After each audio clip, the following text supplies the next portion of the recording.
현재 한국과 폴란드의 방산 소식은 관련국들의 헤드라인을 장식할 만큼 매우 큰 뉴스였는데요. 그런데 이제 한국과 폴란드가 대놓고 유럽 전체를 삼키려 한다는 다소 당황스러운 의견이 나왔는데, 이런 소식은 일본의 일부 채널에서 아무래도 가장 일본이 피해를 볼 것 같다며 제기했습니다. 본래 일본은 한국과 같은 방산의 영역을 크게 다루지 않았는데 왜 이런 말이 나오는지 궁금한데요. 특히 일본은 한국과 폴란드의 협업으로 일본이 완전 설 자리를 잃게 될 우려를 하고 있다고 합니다.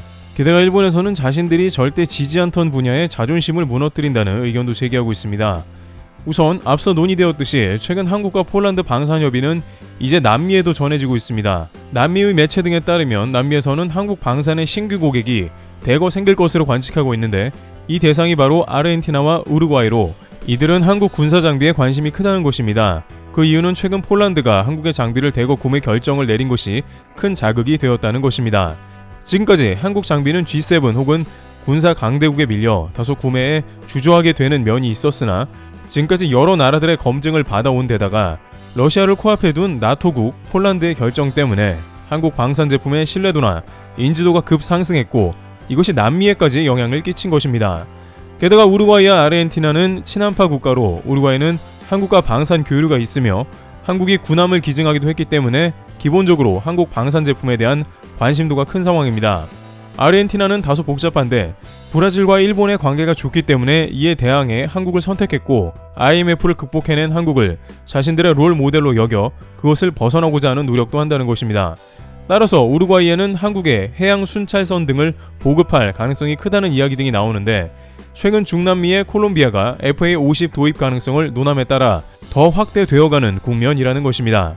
일각에서는 폴란드의 25조 원짜리 초대형 오퍼가 MOU 형태이며 끝까지 잘 될지 지켜봐야 한다며, 한국 산업계도 이런 목소리에 대해 물론 그것도 맞는 말이고 MOU를 믿고 라인을 지나치게 증설하며 사업을 진행하면 자칫 인도네시아의 잠수함과 KF-21과 같은 꼴이 날 수 있다고 주의하고 있습니다.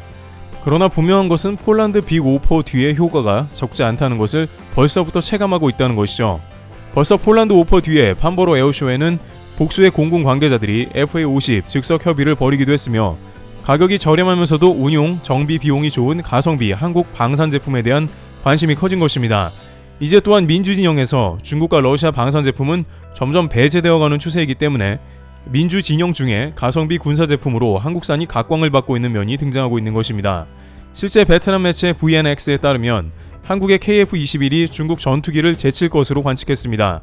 매체는 홍콩 SCMP가 아시아 군사 관계자들을 인용한 인터뷰에서 중국 전투기에 비해 가격이 좋고 이동성이 훌륭하며 낮은 보수 비용을 포함한 KF-21이 경쟁력이 있다고 진단했다는 것입니다. KF-21은 특히 중국의 J-10C 및 FC-31과 경쟁할 수 있다고 전문가들은 말했습니다.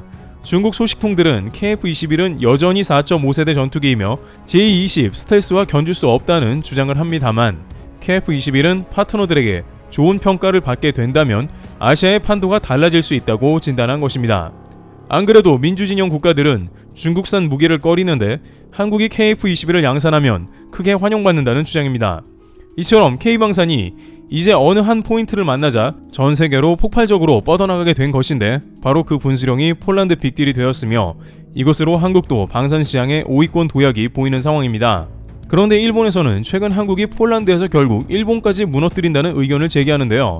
일본 니케이 등에서는 한국이 폴란드를 유럽의 허브로 이용하고 있고 이것이 일본 산업계에 매우 치명적인 영향을 줄 수 있다며 향후 5년이 일본의 아주 중요한 시기라고 강조한다는 것입니다. 일본은 한국과 방산시장에서 상대가 되지 않습니다만 왜 이러한 의견을 제기하는지 궁금한 상황인데요. 물론 한국은 실제 이번 폴란드 방산 빅딜 이후에 폴란드를 유럽 방산 허브로 협력할 것으로 보입니다. 앞으로 폴란드에 납품할 K2 전차 등은 현지에서 생산되는데 이는 주변국에 수출될 것으로 보입니다. K2가 폴란드 약자를 붙여 K2PL 모델로 개조되어 약 800대 생산된다는 것으로, 이는 폴란드가 사용하기도 하지만 주변국인 우크라이나, 루마니아 등으로 팔려 나갈 것으로 보입니다. 또한 영국 육군은 한국의 K9 자주포에 관심을 드러내며 유럽 K9 클럽 멤버로 가입을 고려합니다. 이와 같이 유럽에서 한국의 방산이 뻗어나가는 모습은 일본을 크게 부럽게 하긴 한 건 사실인 것이죠. 일본 복수의 언론은 일본이 꿈꾸던 유럽과의 비즈니스가 한국이 실현하고 있다며 크게 좌절한 모습이었습니다. 일본 방산의 경우 호주의 초대형 잠수함 프로젝트에서 막판에 프랑스에 밀리며 고배를 마신 뒤에는 이렇다 할 방산 프로젝트를 진행하지는 못했지만 이번에는 전혀 다른 분야를 얘기하고 있는데요.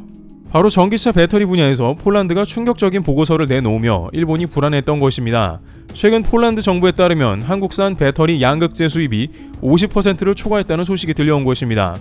일본은 매우 큰 충격을 받을 수밖에 없었는데 애초에 일본은 이 분야에서 전세계 1위의 자리를 고수했다가 한국과 치고 올라오는 중국에 밀리며 고전을 했고 폴란드에서 양극재 분야에서 한국의 절반 이상 점유율을 밀린 것입니다. 일본은 현재 이 분야 2위를 달리고 있는 상황입니다. 한편 이것이 왜 중요하냐면 양극재는 배터리 원가의 거의 40%가량을 차지하는 사실상 핵심 요소인데 이제 유럽에서 한국산 제품의 신뢰도가 급격히 올라가면서 제품 수입이 폴란드에 집중되는 것입니다. 일본은 스미모토 메탈 마이닝 니치아에서 관련 제품을 납품하며 한국과 경쟁을 벌이다가 이제 핵심 제품마저 한국의 절반 이상 점유율을 잠식당하며 퇴출당하게 생긴 상황이 나온 것인데요. 일본 관계자들은 한국이 절반 이상까지 치고 올라갈 것이라고 예상하지 못했다며 허탈해 했습니다. 일본에서 첨단 소재 부품 분야만큼은 한국을 앞서왔고 앞으로도 그래야 한다는 의무감도 있었습니다. 다른 여러가지 분야에서 다 역전을 당했기 때문에 소부장 분야는 더욱 양보가 안 된다는 것입니다. 그러나 한국은 설상가상으로 폴란드와 FTA까지 맺어서 제품의 신뢰성과 더불어 가격 경쟁력까지 갖춘 상황입니다. 수년 전 일본에서는 LG 폴란드 배터리 공장이 매우 문제가 크다고 봤는데 지금 어떻게 된 건가 놀라는데요. 당시 LG화학 폴란드 배터리 공장이 수율이 크게 떨어졌고 일본은 기술력 문제로 판단했습니다. 실제 당시 배터리 수율이 오락가락하고 평균 수율이 80%에 못 미치는 상황이 나왔던 것입니다. 일본 언론은 한국은 일본의 기술력에 한참 못 미쳐 결국 까다로운 유럽 시장을 공략하기 어렵다고 봤습니다. 하지만 당시 LG는 대거 인력을 보내고 수천억 원을 투입하며 라인 작업을 대대적으로 진행했고 2분기 만에 수율을 90% 이상으로 올려 손익분기도 맞추면서 생산의 안정화를 가져간 것입니다. 결국 이제는 일본이 따라올 수 없을 정도의 발전하는 모습으로 차이를 벌린 모습인 것인데요.